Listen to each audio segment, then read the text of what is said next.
Okay, so you've decided to join the Commandos, and you've been accepted, and now the real hard work starts. So tell me the process from volunteering to join the Commandos to getting your green beret.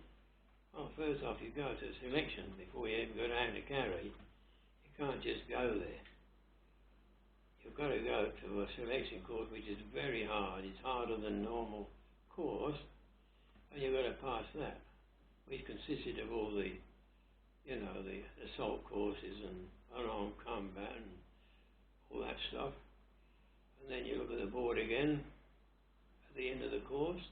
So how long was that course for? How long was you in Wales for? I think it was 3 weeks or 4 weeks, I said. I can't remember, it wasn't long, but it was about 3 or 4 weeks, I think. But it's quite intense. Very intense. And then you just, if your name was up on the board, you'd pass the assessment. And you went with the crowd, you went at night. I remember we went to a station on the main line, from the camp out to the main line across England, which would be somewhere, I don't know, LMS line. And we boarded the train at night. They give us a sandwich and a cup of tea. That's all to eat.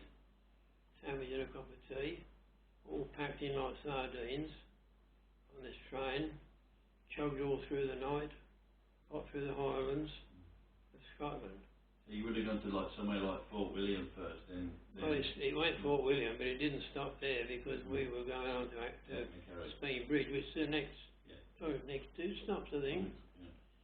So we get to Speen Bridge, which is where the Commandos operate, and the train stops. It's now daylight. Off the train, cross the lines.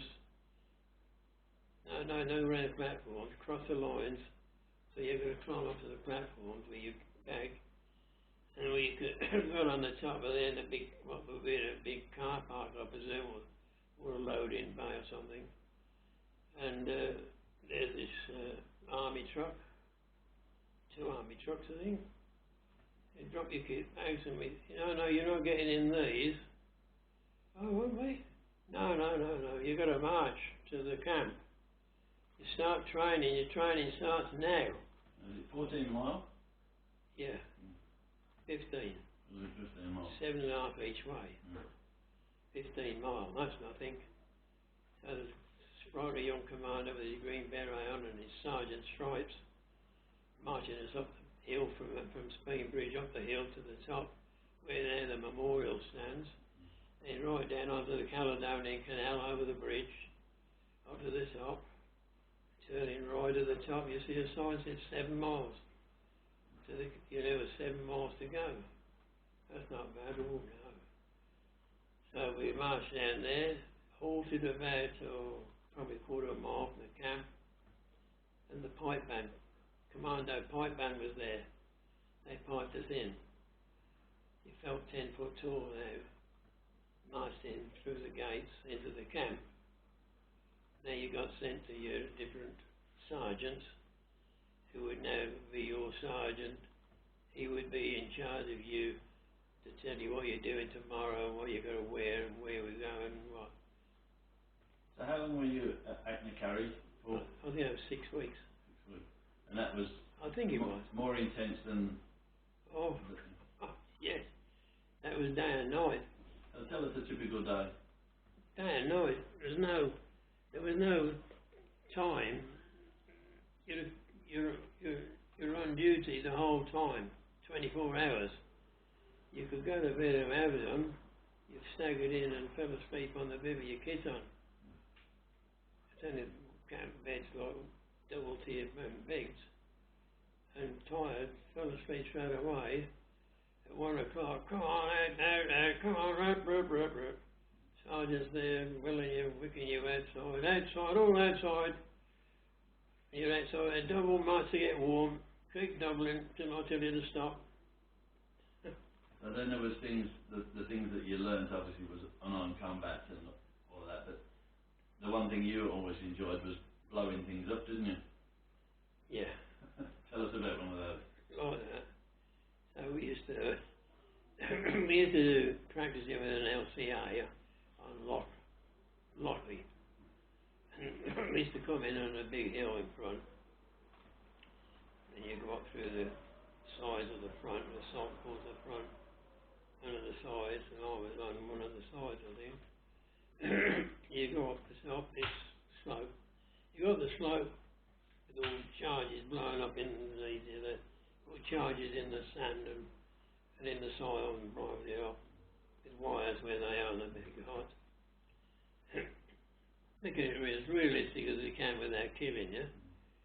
And you've got to get in this hot, which they'd built a log cabin, which was built by the Commando engineers, to give them training. And you had, I think it's 2 or 3 of you. Maybe, there were 3 of you, I think. 3 or 4. You've got a reel of instant fuse. That was 25 feet a second. So it's almost what I called instant fuse. The fuse itself, the wire explodes. You've got a 3.5 if you wound it round it. And you've got the gun cotton charges. They're like bricks that look at white. But they had a hole in. And you had a little thing like a cork, which is a gun cotton charge. Eh? Gun cotton charges. The big ones are gun cotton, and this was a special one. I think what it's called, and it's been so long ago. And in it went a detonator on a wire. Detonator was like a little cylinder about 1 inch long, and you put it on, you could do your teeth, crimp it to the wire so it didn't slip off. It's made of a very light aluminium stuff, but that sparks, and that sparks the booster, the cork, as I called it, because as I said, cordite and the charges don't blow up, they burn. But if you hit them with a flash of light, ignites them, they blow up. It sounds complicated a lot, but it's all done within seconds. So what did you have to do? Well, you had to do what they call a ring main. And that's where you put the charges in where you want them all around the ring. But you see, if you just put the ring round and attach them to the charge, and there was a failure, then it'd all fail. So if one of them didn't go off, the others wouldn't go off. So you used to have each gun cotton charge brick, like a little brick, had the booster in it, and the detonator and a wire coming out and going in. So when your wire went around, it's attached there, it's attached there, all round. So if it got cut, that'd still go off because they're not attached to that. The main ring's still there, and then it just you say, well, you've got 10 seconds. 10 seconds. No, you can't go yet. No, it's 10 seconds. 9, 9. Oh, Jesus, and right, go. You got to go. There's probably about 4 seconds left before you got under cover. The place you got up in hell, logs flying everywhere. And one of your other training things was they used to give you confidence if a grenade landed by you. Yeah, well, I used to go 36 grenade, which is a fragmentation grenade. It's split up into pieces of white hot steel pieces. And well, if it hit you, you'd burn to death or killed if you're close up. So to give you confidence that if one of them rolled in where you was, you didn't panic, you would pick it up and throw it out again. If you didn't panic.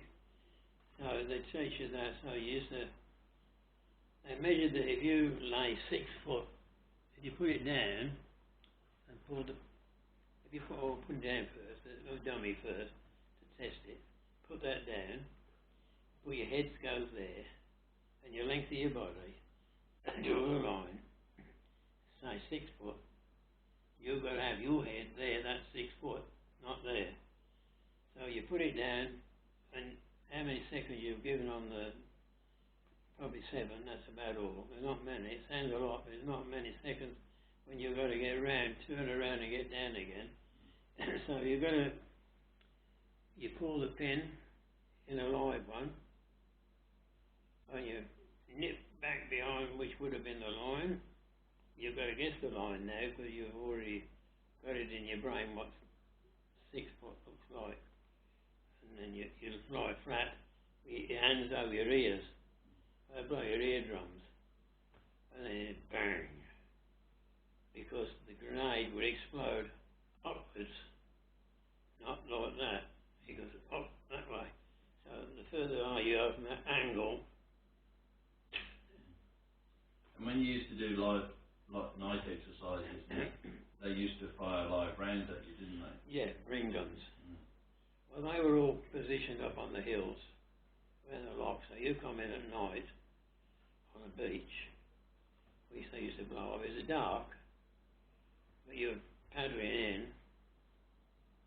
in a dinghy. Probably half a dozen of you paddling in with a dinghy. With this dinghy paddling. And as you get nearer, before you even get there, these blokes all open up with ring guns. They're all marksmen, and they're firing live, and you can see the bullets spurting in the water alongside your craft or here and whistling over your head. And there'd be traces in there as well, wouldn't there? Yeah, you could see them, and you could, that was frightening to see the traces, and you could see the water on either side of you. So, and then you do your job, which I've talked about before, blowing something up. And then there was days where you used to have to go on an assault course with your rifles and everything, and when you were absolutely knackered, you had to go to the firing range while you were still tired. Oh yeah, well where you've been, you've got your rifle and all your ammunition belt on. So you've go out to the 7-mile marker. And you come back on the 7-mile marker, you're a bit shattered by the time you got back, because it's a speed march. Well, a speed march is not marching. You're doubling. Then after 200 metres, you're walking fast. Left, right, left, right, left, right, left, right, left.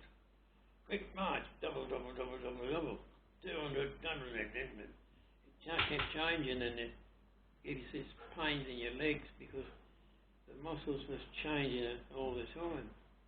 And you could see the gates as you come down there, I think, after that. But you went straight past it. Oh there, where we going? Didn't matter, you couldn't say that, otherwise you'd have been out if he'd heard you saying, where we going?